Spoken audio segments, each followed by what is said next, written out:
Who should Moses Itauma fight next? Eddie Hearn has talked about putting his guy, Justice Hooney, in there against Moses Itauma for the WBO interim. You can see the WBO heavyweight rankings on the far right. Moses Itauma is ranked number 6.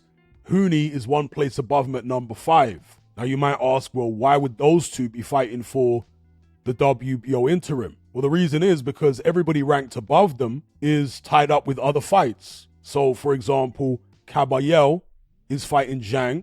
So that's the number 4 versus the number 1. They're fighting for the WBC interim. So that discounts them from fighting for the WBO interim. Then you've got Tyson Fury, who just lost to Alexander Usyk.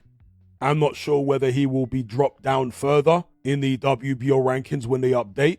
It's possible. And even if he retains a number 3 ranking, would he want to fight a Moses Itauma in, a WBO interim title bout? I don't know. So that's kind of up in the air. And of course, Martin Bakole, who's ranked number 2, he is apparently about to participate in an IBF final eliminator. So again, that would discount him from fighting for the WBO interim title. Now, in terms of timescales, Eddie Hearn suggested within the next year, or I think he said eventually, basically, he could see Justice Hooney fighting Itauma for the WBO interim. And so it doesn't appear to be a fight that is on the immediate horizon, a fight where Itauma could make a weak claim to break Mike Tyson's record were he to win the fight, because it would only be an interim title, not a full title. Yeah. My view is, if you're going to try to break the record, go the whole hog. Now, sometimes when a fight is made for an interim belt, after it's signed, the promoters can lobby the sanctioning body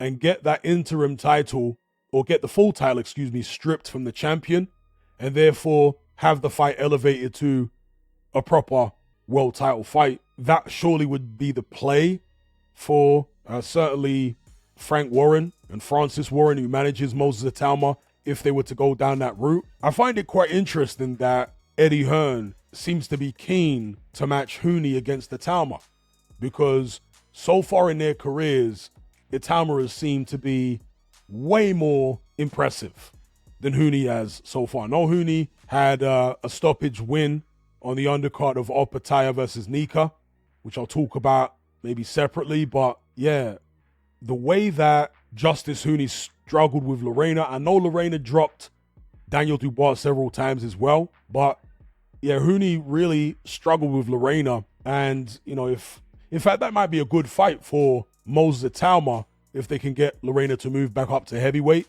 because at the moment, Lorena holds a belt at bridgerweight. So a good litmus test if Itauma can't get a title shot next before whenever it is, the end of April, to try and break Mike Tyson's record. If he can't get that, then there's no need to rush him, right? The only reason to rush would be to try break the record. But if that's not possible, then take him at a steady pace. And I think Kevin Lorena might be a good yardstick, might be a good measuring stick to see how Itauma fares against that guy compared to the way Hooney fared against Kevin Lorena or even Daniel Dubois. So that would be one of my suggestions for Itauma and his next opponent.